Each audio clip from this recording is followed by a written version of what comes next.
오늘 말씀은 고린도전서 13장 1절에서 13절까지의 말씀입니다.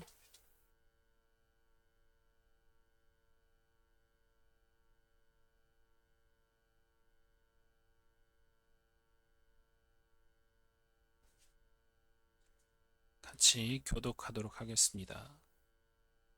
내가 사람의 방언과 천사 말을 할지라도 사랑이 없으면 소리 나는 구리와 울리는 꽹과리가 되고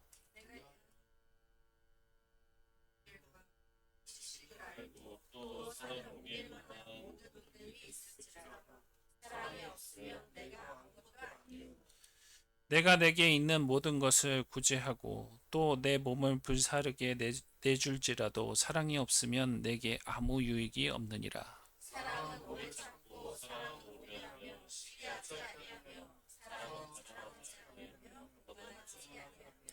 무례히 행치 아니하며 자기 유익을 구하지 아니하며 성내지 아니하며 악한 것을 생각하지 아니하며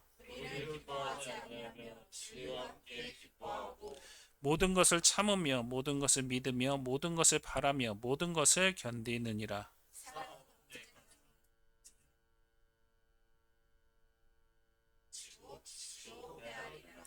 우리는 부분적으로 알고 부분적으로 예언하니 내가 어렸을 때에는 말하는 것이 어린아이와 같고 깨닫는 것이 어린아이와 같고 생각하는 것이 어린아이와 같다가 장성한 사람이 되어서는 어린아이의 일을 버렸노라.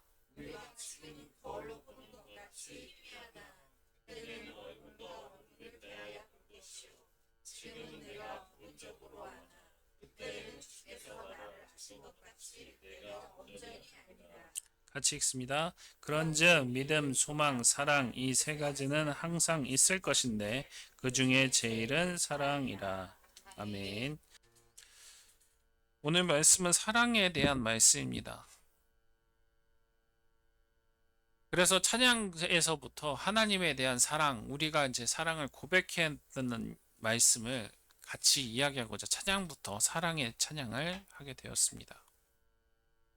그런데 사랑을 뭐라고 생각하시나요? 사랑이 어떻게 보이십니까?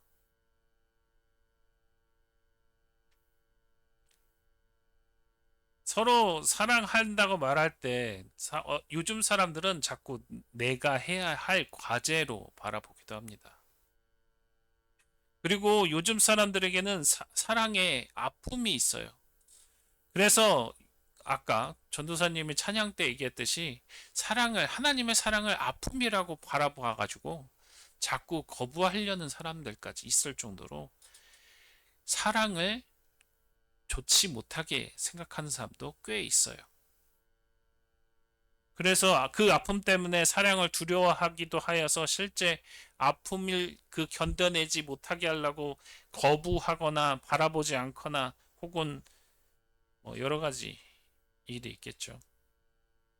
근데 이것도 다 죄 때문에 생긴 사랑의 아픔이라고 보시면 됩니다.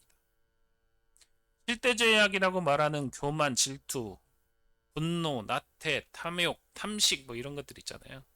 이런 것들이 본래 순수하고 온전한 사랑에 있기 때문에 그것이 생기는 거거든요. 아픔이 생기고 힘겨움이 생기고 어려움이 생기고 사랑을 하지만 나태해서 온전한 그 사랑을 표현 못하기도 하고 이것이 요즘의 사랑입니다. 우리나라가 조금 더 사랑을 요즘엔 더 표현한다고 하는데 그래도 아직까지는 사랑을 완전히 표현하지 못할 정도로 사랑은 요즘 시대의 아픔이라고 얘기할 정도예요. 오늘 본문 말씀 자체에서도 이렇게 얘기하고 있잖아요. 사랑은 시기하지 아니하며 사랑은 자랑하지 아니하며 교만하지 아니하며 무례히 향치 아니하며 자기의 유익을 구하지 아니하며 성내지 아니하며 악한 것을 생각하지 아니하며. 근데 사실상 사랑은 이런 아니하며 이렇게 할 것이 못 돼요. 왜냐하면 우리가 잘 알고 있잖아요. 사랑은 뭐다? 사람은 누구다? 사랑은 어떤 분이라고 한 분을 지칭할 수 있잖아요. 누구시죠? 하나님이시잖아요. 예수 그리스도 하나님이세요. 근데 예수님께서 보이신 것들은, 그 사랑은 온전히 이런 아니하면은 하나도 포함이 안 돼 있어요. 즉, 이 우리 안에 죄가 이렇게 하게 만든다라는 거거든요. 그 중에서 오늘 말씀은 사랑은 오래 참고 사랑은 온유하며, 이거에 대해서 한번 나눠보려고 그래요. 사랑은 실질적으로 그 악하지 않고 힘들지 않고 어렵지 않은 그런 것임에도 불구하고 그 사랑을 하려고 하지 않는 그런 것들 때문에 사랑을 오해하는데, 실제로 하나님께서는 온유하고 오래 참고를 얘기해 주시면서 진짜 사랑이 무엇인지 한번 보려고 합니다. 내가 그대로 행하자? 물론 나도 행해야겠죠. 근데 우리가 오늘 바라봐야 될 것은 하나님께서 우리에게 보여주신 사랑이에요. 우리가 진짜 우리에게 주신 사랑. 성경 말씀에 그대로 나와 있습니다. 고린도전서 13장 말씀 처음부터 끝까지 사랑이 어떤 모양으로 나타내는지 구체적으로 설명하고 있잖아요. 이건 사람을 닦아 세우는 말이며 먼저 하나님이 우리에게 사랑하라고 하신 일로 세우신 말씀이구나 라는 말씀이 먼저 처음에 다가왔지만, 실질적으로 사랑은 오래 참고 온유하고 자기의 이익을 구하지 않고 악한 것을 쌓아두지 않고 불의에 기뻐하지 않고 또 오히려 모든 것을 참아내고 모든 것을 믿으며 모든 것을 바라고 모든 것을 견딘다. 이것들을 하나하나 이제 되짚어 보려고 해요. 하나님께서 어떠한 모습으로 이것을 우리에게 보이셨는지.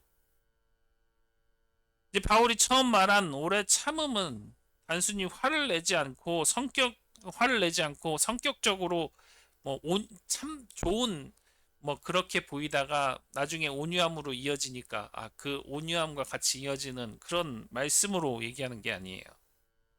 그렇게 보이지만 끝까지 상대를 끝까지 바라보면서 끝까지 기다리고 끝까지 참아내는 것. 상대가 아직 변하지 않았다고, 상황이 좋지 않다고, 관계가 끊어지지 않고 오래 버텨주는 마음이 사랑이라는 겁니다. 그것이 바로 오래 참음이에요. 성경에도 이런 오래 참음이 잘 나타나 있는데, 그 중에 첫 번째 예로 들을 수 있는 성경 말씀이 금송아지의 사건.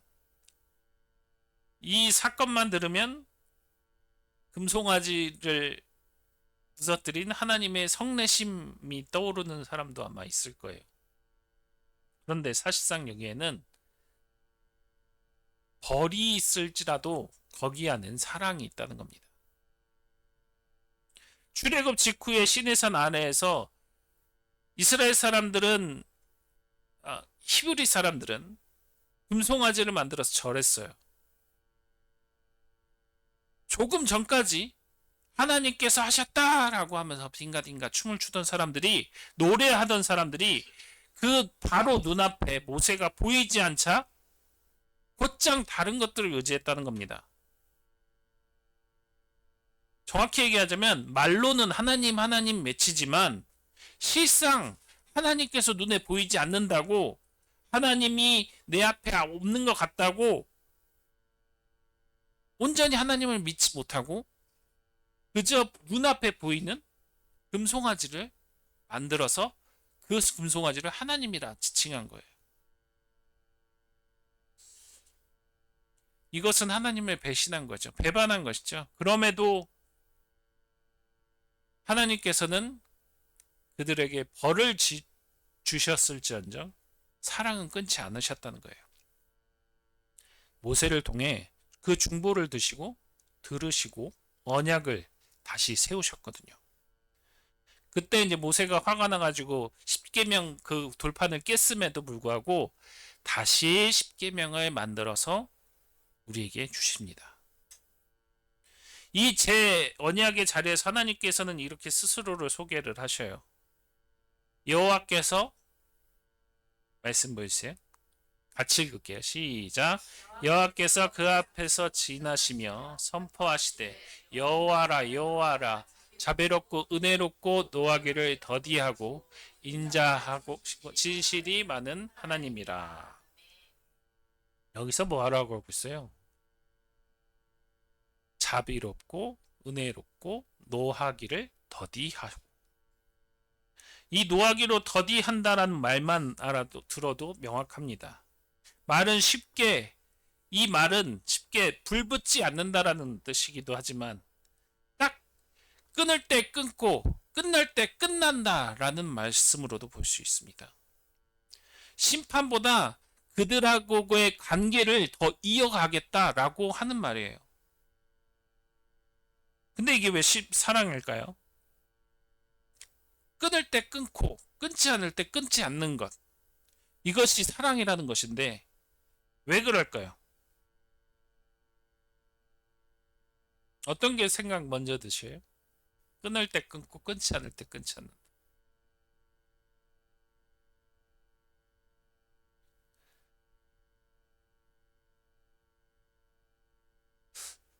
이 끊을 때 끊고 끊지 않을 때 끊지 않는 것 자체가 하나님께서는 끝을 명확히 아시기 때문에 시작을 아예 하지 않으신다라고 볼 수 있는 거예요.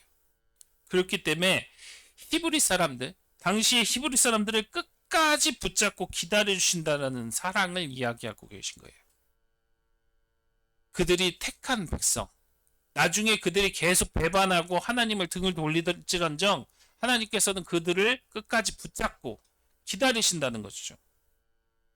배신의 자리에서 손을 내미는 것이 바로 하나님의 사랑이라는 겁니다. 하나님은 그렇기 때문에 다시 시작할 길을 또 열어주셨고요. 한을 업지 않고 새로이 언약을 써주신 그 사랑 자체가 오래 참음입니다. 오래 참고 끝까지 기다리시다가 내가 다시 하나님께 돌아오기를 바라시는 그 기다림입니다. 그 기다림의 첫 번째가 바로 이런 기다림인 거예요. 또 두 번째 장면이에요. 초대교회인데 초대교회는 이제 많이 이런 얘기들을 했을 거예요. 베드로에게 이런 얘기를 했어요. 주님의 재림이 왜 안 오느냐? 혹시 약속이 틀린 것 아니냐? 혹시 안 오시는 건데 너희들이 부풀린 거 아니냐? 뭐 이런 식으로 말이에요. 조롱이 있죠. 베드로는 그 의문 앞에서 하나님의 시선을 알려줘요. 재림이 늦은 것이 아니라 기다린다라는 거예요. 이것도 오래 참음이에요. 지금도 마찬가지고 이때 당시에도 금방 오신다 라고 얘기하지만 아직 오지 않으셨었잖아요. 그러면서 지금 2000년대까지 왔습니다. 이 2000년까지 오게 된 계기가 뭘까요? 말씀 보시죠. 시작. 주의 약속은 어떤 이들에게 더디다고 생각하는 것 같이 더딘 것이 아니라 오직 주께서 너희를 대하여 오래 참으사 아무도 멸망하지 아니하고 다 회개하기에 이르기를 원하시느니라. 아멘. 뭐라고 하셨어요? 모두 회개하기에 이르기를 원한다. 다시 얘기하자면 하나님의 시간표에는 사람 한 명의 영혼 한 명의 회개가 있다는 겁니다. 오늘의 시간, 어떻게 보면 멸망의 시간이 얼마 남지 않았다는 이유가 계속 얘기를 하면서도 실질적으로 오지 않는 게 바로 옆에, 바로 뒤에, 바로 앞에 있는 사람들에게 이 복음을 전하라는 얘기예요. 누군가에게는 돌아올 기회가 더 주어지고 있기 때문이에요. 다시 얘기하자면 이 모습이 왜 사랑일까요? 이 사랑은 상대방의 변화를 위한 시간을 주고 계신 거예요. 내가 변해야 되는데 변하지 않고 있으니까 그 회개할 시간을 더해 주심으로 마지막 끝까지, 마지막 순간까지 돌아올 가능성을 열어두는 거예요. 한 명의 영혼을 위해 문을 닫히지 않고 열어놓고 계시다. 이 말은 다른 영혼의 기회를 잡을 수 있도록 하게 하신다는 것이죠. 어떻게 보면 예정론에 맞지 않는 것 같아 보일지라도 하나님께서는 미리 알고 계시고 이미 알고 계시고 그것을 택하셨기 때문에 그 시간, 그 타이밍, 그 한 명을 위해서 지금도 아직도 기다리신다는 것을 알 수 있습니다. 우리가 이제 다시 얘기하자면 우리가 또 언제 돌아설지 몰라요. 하나님을 배반할지 몰라요. 물론 그것을 경계를 하겠지만 그런 되돌아움에 다시 되돌아올 수 있는 그 시간을 얘기한 겁니다. 물론 여기서 얘기하시는 분들을 얘기하는 게 아니라 일반적인 사람들의 인간들을 얘기하는 겁니다. 그리고 이제 또 세 번째라고 볼 수 있는 장면. 이 장면은 바로 요한복음 21장의 말씀. 베드로가 3번 부인하는 장면입니다. 베드로는 가장 크게 소리쳤죠. 자신은 절대 배반하지 않을 거라고. 그렇지만 예수님을 3번 부인합니다. 그 부인했는데 예수님께서는 오시자마자 부활 후에 갈릴리 호숫가에 예수님은 베드로를 다시 부르러 가십니다. 보이시나요? 천천히 읽을게요. 그들이 조반 먹은 후에 예수께서 시몬 베드로에게 이르시되 요한의 아들 시몬아 내가 이 사람들보다 나를 더 사랑하느냐 하시니 이르되 주님 그러하나이다. 내가 주님을 사랑하는 줄 주님께서 아시나이다. 이르시되 내 어린 양을 먹이라 하시고 또 두 번째 이르시되 요한의 아들 시몬아 내가 나를 사랑하느냐 하시니 이르시되 주님 그러하니이다. 내가 주님을 사랑하는 줄 주님께서 아시나이다. 이르시되 내 양을 치라 하시고 세 번째 이르시되 요한의 아들 시몬아 내가 나를 사랑하느냐 하시니 주께서 세 번째 내가 나를 사랑하느냐 하심으로 베드로가 근심하여 이르되 주님 모든 것을 아시오매 내가 주님을 사랑하는 줄을 주님께서 아시나이다. 예수께서 이르시되 내 양을 먹이라. 그 3번의 배반 부인 이후에 똑같이 예수님께서는 3번 내가 나를 사랑하느냐 고백하시는 거예요. 당연히 베드로는 부활하신 예수님을 봤기 때문에 그거에 대해서 예수님께서 저를 아십니다. 내가 예수님을 사랑하는 줄을 이렇게 얘기를 하시는 거예요. 그러시면서 내 양을 먹이라, 내 양을 치라, 내 양을 먹이라 이렇게 얘기하시면서 다시 답하십니다. 예수님께서는 다른 얘기 안 하셨어요. 너 왜 배반했니? 왜 나를 부인했니? 이런 얘기 안 하셨어요. 그냥 다시 맡기신 겁니다. 사랑은 실패 횟수만큼 그 회개를 다시 그 횟수만큼 회복 기회를 주신다고 하는 겁니다. 사랑은 사람을 과거에 묶어두지 않고 미래로 보내줍니다. 아까 찬양에 그랬죠. 기억하지 않는다고. 하나님께서는 우리의 과거의 모습을 기억하지 않는다 하셨습니다. 기억 못 하시는 건 아니에요. 그렇지만 우리에게 그 죄에 대한 것을 다시 끄집어내시지 않는다는 겁니다. 회개를 하면. 근데 자꾸 왜 생각날까요? 회개했음에도. 그건 내가 하는 게 아니에요. 사단이 하는 거예요. 너의 마음을 하나님께서 딱 치우셨는데 그건 잘못된 거야. 너 이거 잘못한 거야. 다시 해. 너 이거 잘못했어. 이러면서 속이는 거예요. 예수님께서 이렇게 말씀하셨듯이 하나님은 우리에게 한번 회개하게 하시면은 기억하지 않으십니다. 단지 내 안에 있는 그것들이 나를 더 못 살게 구는 거예요. 그렇기 때문에 더 하나님을 바라봐야 합니다. 그리고 다시는 그 죄를 또 짓지 않기 위해 노력해야 됩니다. 그것이 진짜 회개인 거예요. 그리고 또 이어지는 사랑의 모습.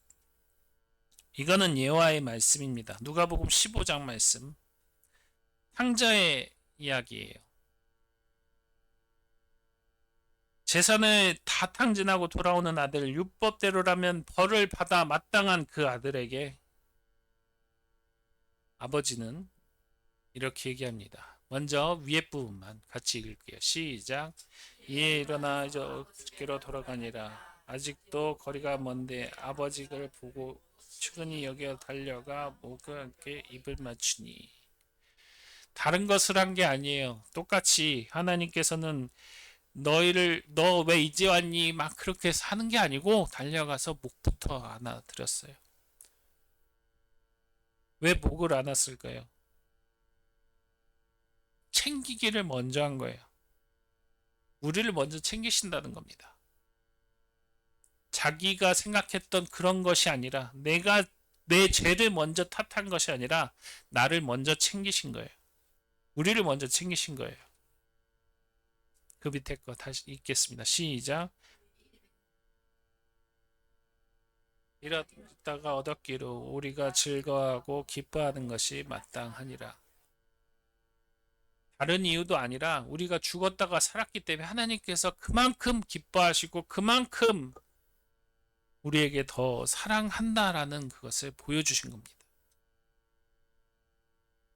아버지는 먼저 달려와 안기고 그 마음에 기쁨이 가득하고 변명 같은 거 듣기 전에도 품고 그 어떠한 상황이 있더라도 즐거워했다는 거예요.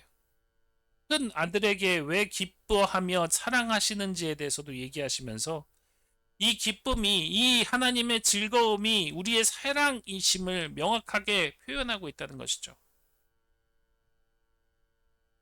다시 한번 얘기하지만 이 모습이 왜 사랑일까요? 앞에서도 얘기했지만 마음의 문을 닫지 않았다는 겁니다. 상황의 문을 닫지 않았다는 겁니다.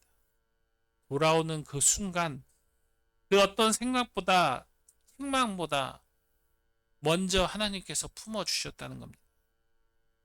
이것이 오래 참음의 모습입니다. 마지막은 제가 금요일 날 기도하면서 느꼈던 말씀이에요. 가장 세상에 타락했던 그때의 모습, 그 속의 모습입니다. 노아의 홍수를 들으면 이 타락의 모습이 가장 먼저 떠올라요. 저는 그 잔인한 영화들 보면 잔인해 그런 생각이 들긴 하는데 실제로는 그때 타락했을 때 이렇지 않았나라는 생각도 들기도 합니다. 세상은 난잡했고 사람 죽이기를 사람 죽이는 것이 아니라 동물 죽이는 것이 아니라 개미만도 못하게 죽이고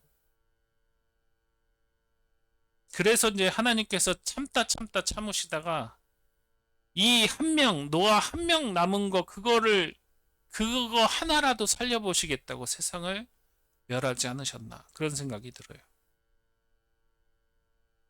사람을 사랑하시기에 같이 읽을게요. 시작. 여호와께서 노아에게 이르시되 너와 내 온 집을 방주로 들어가라. 이 세대 앞 여기서는 단순히 보았음이니라 라고 얘기하지만 항상 하나님께서 노아를 지켜 돌보하셨음을 포함하기도 합니다. 그 악했던 시절, 그 악했던 상황 속에서 하나님은 곧바로 판단을 내리지 않으시고 인간을 멸하기보다는, 인간을 악에 가득 채우기보다는 그 노아가 방주 짓는 그 시간까지 기다리시면서 노아를 구원하셨다는 겁니다. 만약 하나님이 노아를 내버려 주지 않으셨다면 노아는 악에 만연한 그 세상 속에서 어쩌면 죽음을 당했을지 몰라요.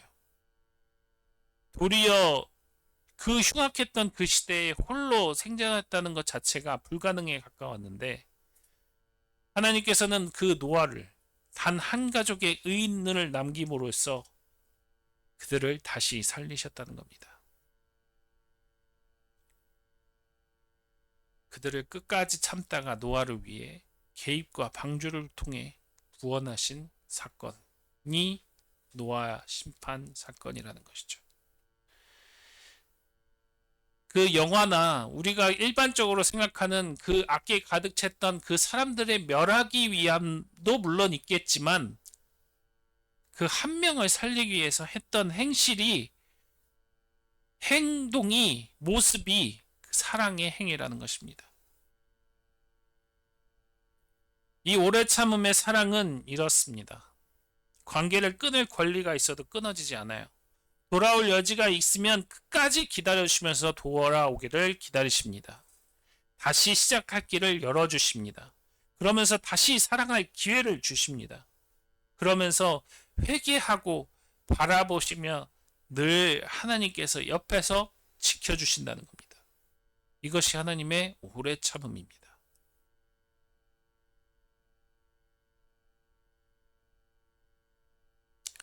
이번에는 온유함이에요. 온유는 단순히 이 기세의 약한 태도를 얘기하는 것이 아니에요. 오히려 힘을 가졌지만 그 힘에 부드럽게 쓰이는 마음이에요. 상태를 알면서도 몰아붙이지 않고 상처난 자리에 조심히 다가가 가볍게 부드럽게 싸주는 겁니다. 사랑은 온유하고 온화하고 친절하고 타인에게 대함에 있어 부드럽고 한 것이 온화라는 겁니다. 반대인 냉혹함과 거친 행동이 이 사랑과의 반대라는 것이죠. 사랑의 온유함은 단순히 감정이 아니라 거친 선행에 나타나는 구체적인 덕목이라는 거예요. 적극적 행동. 오히려 온유함은 그 선행이 적극적으로 나타나는 것이요. 아까 거친다고 얘기했지만 적극적으로 나타나는. 온유가 그렇다는 거예요. 신약 성경에서 단 한 번 사용했어요. 선하고 친절하며 부드럽고 상냥한 성품을 의미하지만 이는 잘 숙성된 포도주 같다는 거예요. 부드럽게 쉽게 넘어가지만 그 안에서 이루어지는 달콤한 향과 포도주가 느껴지는 그 약간 알싸한 그런 느낌. 적극적으로 표현은 못하겠네요. 어쨌든 이 온화함이라는 것이 실제적인 방법으로 조용히 돕는 능력과 적극적으로 나서는 능력이 있다는 것이죠. 그러면 하나님의 온유함은 뭘까요? 어떤 것을 얘기할까요? 아버지가 자신을 긍휼히 여긴 같이 말씀 시편 말씀이에요. 같이 읽게요. 시작. 아버지가 자식을 긍휼히 여긴 같이 여호와께서 자기를 경외하며 긍휼히 여기시나니 이는 그가 우리의 체질임을 아시며 우리가 단지 먼지뿐임을 기억하시로다. 네.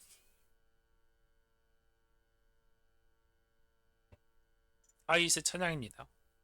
시편 103편 말씀인데 시작이 내 영혼아 여호와를 송축하라 라는 것으로 시작해요. 이 고백이 어떤 고백이신지 다들 아실 거예요. 죄를 사하고 병을 고치고 생명을 건지고 인재와 긍휼로 관을 씌우시는 분임을 1절에서 5절로 고백하고 그 고백 가운데 이어지는 말씀이 하나님의 아버지의 마음이 놓여 있습니다. 아버지가 긍휼히 여건같이 여호와가 자기를 경외하는 자. 그리고 우리의 체질을 아시면서 우리가 단지 먼지뿐임을 기억하십니다. 이것은 하나님의 인내하심과 부모의 사랑을 얘기하면서 아버지는 자녀의 연약함을 아시고 그 무거운 짐을 견디면서 그들의 개혁을 오래 기다리고 우리의 삶 가운데 있었던 그 모든 것들을 아시며 우리가 단지 먼지뿐임을 기억하신다라고 칼빈이 얘기했어요. 그러니까 이 모든 인내심은 그 칼빈의 개혁 그때를 하나님께서 모든 것을 착하게 온유하게 우리를 무엇으로 하셨는지 우리가 단지 먼지라고 얘기하면서 나타낸다는 것인데, 여기서 얘기하는 먼지는 우리가 보잘것없는 쓰레기를 얘기하는 게 아니에요. 우리가 그런 낮은 비하의적인 발언이 아니라 우리가 그만큼 쉽게 후 해서 날아갈 수 있는 존재라는 거예요. 다시 얘기하자면 하나님은 우리의 연약함을 아시기 때문에 우리가 향한 그 무한한 인내와 온유하신 그 사랑이 있어야지만이 버틸 수 있고, 아버지가 걸음마를 배우는 아이에게 넘어질 때마다 화를 내지 않고 기다려주고 이렇게 어여여여 이렇게 하는 거 있잖아요. 그거 저 조카한테 많이 써먹던 건데 일랄랄랄라 하면서 하는 거, 그런 거라는 거예요.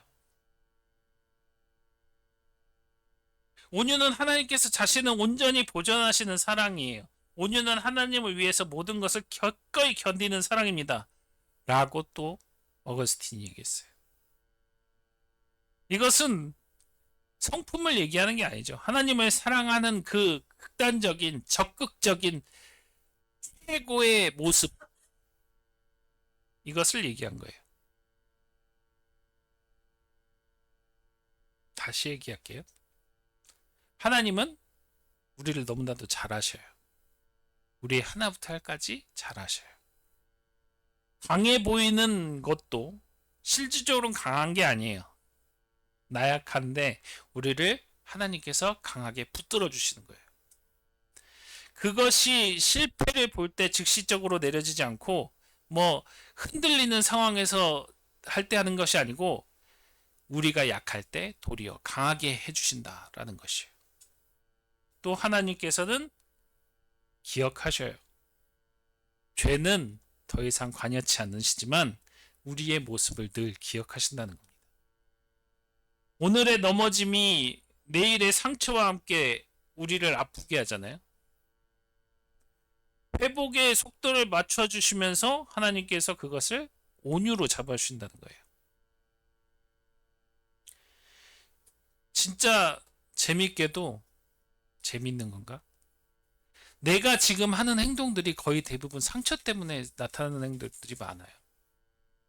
근데 실질적으로 그 상처를 내는 건 나도 아니고 내 옆에 사람도 아니고 사단이라는 거예요. 교묘하게 그 말 하나를 꼬아서 듣게 하신다는 것. 그게 이제 상처입니다. 그 상처를 벌리는 것도 사단이고 그 상처를 찢어 발기는 것도 사단이에요. 나도 아니고 내 옆에 사람 아니에요. 옆에 사람이 뭔 얘기를 하든 그게 진짜 악의적인 사람, 그 사람은 그 악한 사람인 거고 악의적으로 얘기하지는 않잖아요, 사실상. 내가 막 이상하게 욕하는 거 아닌 이상 그렇게 받아들이는 것 자체가 상처가 있기 때문이에요. 만약에 그러면은 저 같은 경우는 전도사님 맨날 얘기하는 게 상처가 있다? 없다? 그거를 얘기를 해요. 제가 이제 안 좋은 거 막 평소에는 이거를 온난화에 잘 무던하게 넘어간다고 되게 좋아하다가도 꼭 한번 화내면 이제 그거에 대한 상처가 있으니까 최대한 그거를 보듬어 주려고 그러면 좀 낫거든요, 제가. 막 얘기를 해줘요. 그러면 화를 냈다가도 그 보드몸에 좀 진정되기도 하고, 그 반대 상황도 마찬가지예요. 제가 마찬가지로 이제 그거를 이제 최대한 안 하려고 이제 실수로 했다고 하더라도 다시 보듬어서 너는 대단한 사람이야 이렇게 얘기해 주는 거예요. 물론 그런 거를 잊고 싸울 때도 물론 있습니다만, 이, 이 말씀처럼 온유라는 것 자체가 이렇게 넘어짐을 어제의 상처와 함께 회복하신다라는 그 말처럼 우리의 상처를 내가 가는 게 아니라 사단이 하기 때문에 그것이 하나님께서 잘 부드럽게 온유하게 은혜롭게 싸매 주시는 것이 다른 누구도 아닌 하나님의 역사하심이라는 것이죠. 그 다음 말씀이에요. 마태복음 11장 29절 말씀 같이 읽을게요. 시작. 수고하고 무거운 진짐자들아 다 내게로 오라. 내가 너희를 쉬게 하리라. 나는 마음이 온유하고 겸손하니 나의 명예를 메고 내게 배우라. 그리하면 너희 마음을 심히 얻으리니 이는 내 멍에는 쉽고 내 짐은 가벼우니라 하시니라. 아멘. 여기서 29장 말씀이 나의 마음이 온유하고 겸손하니 나의 멍에를 메고 내게 배우라 이 말씀이 있거든요. 그리고 너희의 마음을 심히 얻는다라고 얘기를 하고 계십니다.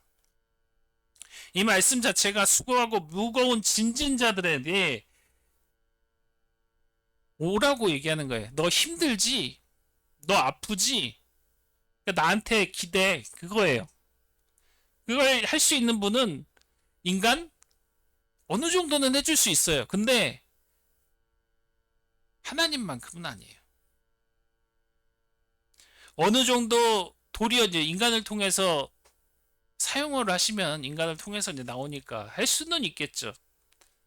근데 아까 얘기했듯이 사단을 또 사단이 인간을 교묘하게 사용을 하거든요.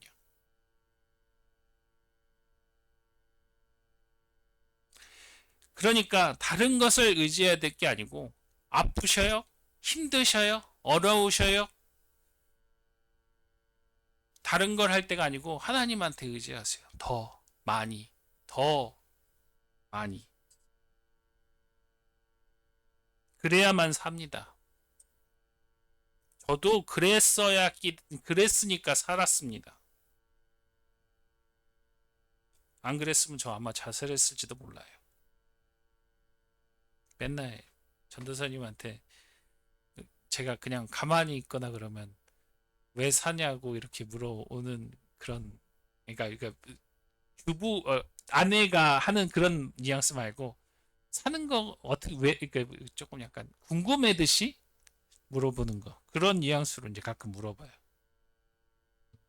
그러면은 어렸을 때는 사는 의미를 몰랐거든요. 그래서 그냥 죽지 못해 산다 이렇게 대표했었는데 이제는 이제 반대로 당신 때문에 산다 이렇게 얘기를 하죠. 하나님께서 이제 전도사님을 붙여주셨으니까 산다라는 의미가 좀 있는 거예요. 근데 정작 하나님께서 이제 해주셨으니까 사는 거예요. 저는 이런 삶 자체가 처음에는 굉장히 나태하고 무력했는데 하나님께서 살게 하셨다라고 생각이 들어요. 그래서 더 의지하게 되더라고요. 더 쉬기 위해서 하나님을 의지할 수밖에 없더라고요. 그렇기 때문에 그리스도의 온유 자체가 우리에게 나타나는 특징이기도 해요. 가난한 자들, 필요한 자들, 온유한 친절한 행위를 베푸는 자들 뿐만 아니라 하나님을 통해서 나왔던 그런 자들만이 진정한 온유를 밝힐 수가 있어요. 요즘 애들 선행한다고 착한 일 한다고 많이들 행하지만 얼마 전에 그런 저기가 나더라고요. 한 그 불자가 연꽃 모양의 빵을 한 거의 몇 년을 고생해서 만들었대요. 근데 다른 절이 그거를 그대로 복사해서 붙여넣기 했다더라. 그런 얘기를 하더라고요. 사람이란 거는 그 절, 뭐 그런 걸 떠나서 사람이라는 거는 아주 간사한 거예요. 인간이 할 수 있는 것은 뭐 교회에서도 마찬가지고 비슷한 일 많잖아요. 교회에서도 그런 일 많아요. 인간은 간사하기 때문에. 근데 오로지 하나님만 그렇지 않아요. 하나님만 그렇지 않습니다. 이 바울은 사랑의 위대하고 놀라운 행위를 역사할 때 이 표현을 한 거예요. 오늘 본문 말씀처럼. 그에게 죄에 대해서 많은 사람들이 힘들어하고 궁핍해하고 있을 때 내적 사랑이 어떻게 되는지를 보여주기 위해서 오늘 본문 말씀 고린도전서 13장 말씀이 우리에게 준 거예요. 하나님께서 우리에게 바울을 통해서 주신 거예요. 사랑은 우정, 애정, 이상적인 환경에 두지 않고 나쁜 세상과 결핍이 많은 이런 세상 속에서 그나마 사랑이 하나님께서 주시는 그 사랑만이 가치를 드러낸다라는 것이죠. 그리스도는 나 자신을 위해 온유하고 겸손하다고 설명하고 계셔요. 왜냐하면 그분은 다른 누구도 아니라 그 예수 그리스도는 우리를 가혹하게 다루지 않으셨고 우리를 연약함에 감당하셨고 우리의 무거운 짐을 같이 나눠주셨기 때문이다 라는 것이죠. 그렇기 때문에 예수님은 온유하고 겸손한 마음으로 늘 부르셨습니다. 내밀기를 자기 손부터 먼저 내미신 분이 예수님이에요. 그리고 멍에를 끌어주고 맞춰가는 도구로서 사용하셨어요. 그리스도는 우리를 억누르지 않고 이렇게 세우시는 사랑의 표현이라고 얘기합니다. 예수님의 온유는 우리를 참된 길로 인도한 방식이라는 거죠. 그리고 이제 예수님의 얼굴을 볼 수 있는 장면이 있죠. 그것이 온유의 끝입니다. 같이 읽을게요. 요한복음 1장 29절 시작. 이튿날 요한이 예수께 자기에게 나오심을 보고 이르되 보라 세상 죄를 가지고 가는 하나님의 어린 양이로다. 아멘. 다음 거 또 있나요? 누가복음? 갈라디아서구나. 누가복음엔 예수께서 그곳에 이르사 쳐다보시고 이르시되 삭개오야 속히 내려오라. 내가 오늘 내 집에 유하여야겠다 하시니. 사도 요한과 삭개오는 예수님의 얼굴을 보자마자 바로 예수님인 걸 알았어요. 삭개오 같은 경우는 유명한 사람이라 얼굴 한번 보자 이렇게 했지만 바로 회개하는 역사도 일어났잖아요. 그의 얼굴에는 굉장히 온유함이 있었다는 겁니다. 사랑이 있었고 물론 영적으로 분명하게 어느 부분 설명할 수 있는 부분도 있겠으나 분명하게 예수님의 얼굴에는 그 온유함의 사랑이 있었다는 겁니다. 근데 온유는 오래 참음과 마찬가지로 또 이렇게 얘기하는 거예요. 갈라디아서 같이 읽습니다. 시작. 오직 성령의 열매는 사랑과 희락과 화평과 오래 참음과 자비와 양성과 충성과 온유와 절제니 이와 같은 것을 금지할 법이 없느니라. 뭐라고 그래요? 성령의 9가지 열매를 얘기할 때 이거를 얘기하시죠. 이 온유하고 오래 참음 자체가 성령께서 인도하셔야만이 나타낸다는 거예요. 물론 성품적으로도 착하고 유하고 이런 건 있을 수는 있어요. 그렇지만 진짜 온유함과 오래 참음을 보이려면 성령의 역사하심이 있어야 된다는 겁니다. 여기서 잠깐 간단하게 얘기하자면 절제는 하나님을 위해 자신을 온전히 순결하게 하신 보존하신 사랑을 또 얘기하기도 하고요.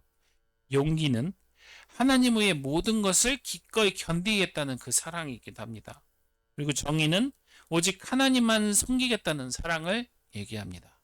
마지막으로 지혜는 하나님께서 나아가는 것을 돕는 것과 방해하는 것을 분별하는 사랑이라는 것입니다.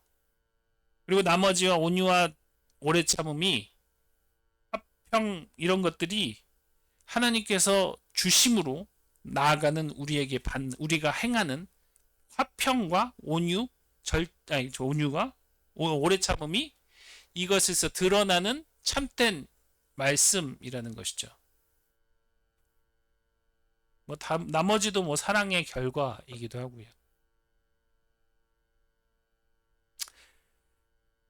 그러면 마무리 지을게요.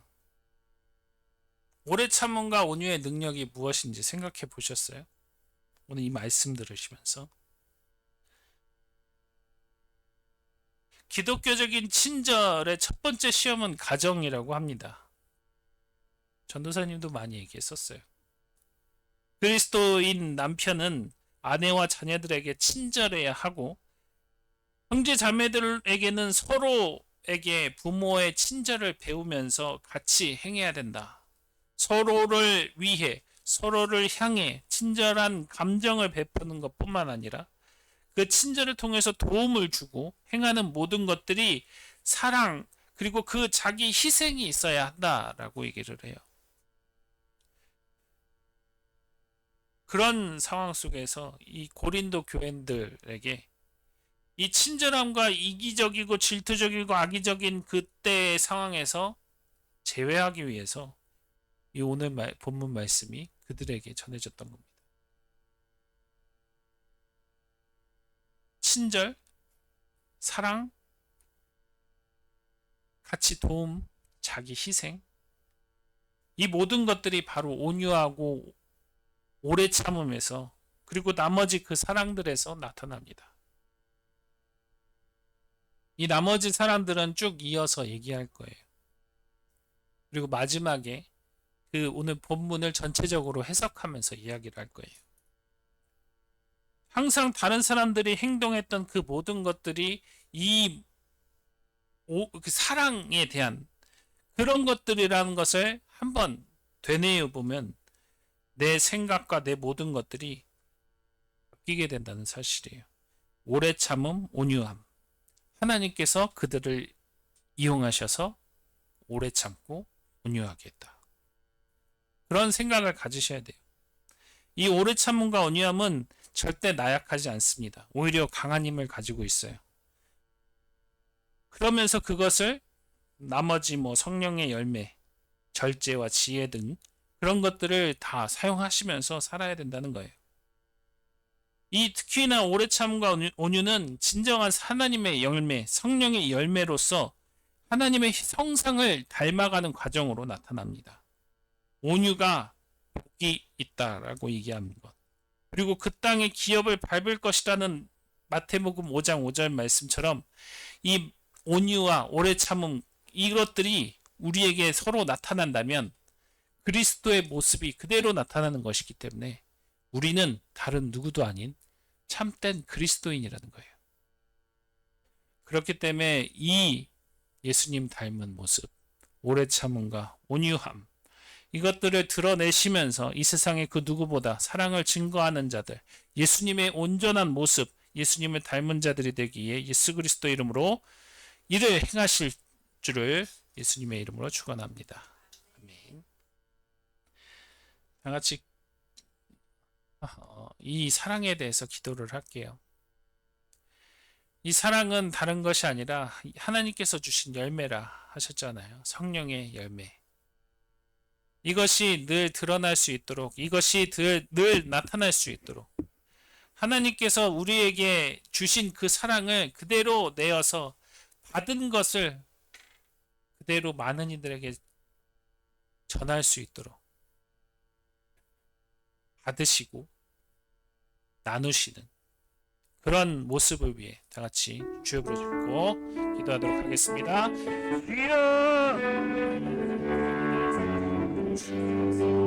충만함으로 나타내시고 충만함으로 역사해 주시옵소서.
하나님 아버지, 하나님께서 주신 그 사랑 너무나도 감사합니다.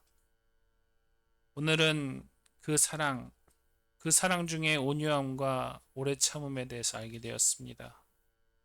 하나님께서 우리에게 보여주신 그 사랑을 하나님께서 성령 충만함으로 채워주셔서 그 사랑이 드러나게 하시고 그 사랑이 나타나게 하시고 그 사랑을 전할 수 있는 자들 될 수 있도록 하나님께서 이끌어주시고 채워주시옵소서. 늘 하나님의 말씀 가운데 거하며 이 말씀이 실천되는 자로서의 그 사랑이 가득한 자로서 그 사랑이 넘치는 자로서의 삶을 누리며 나아갈 수 있도록 역사하시옵소서. 모든 것이 주께 있습니다. 주께서 우리에게 주셨음을 감사드리오며 살아계신 우리 주 예수님의 이름으로 간절히 기도드렸사옵나이다. 찬송가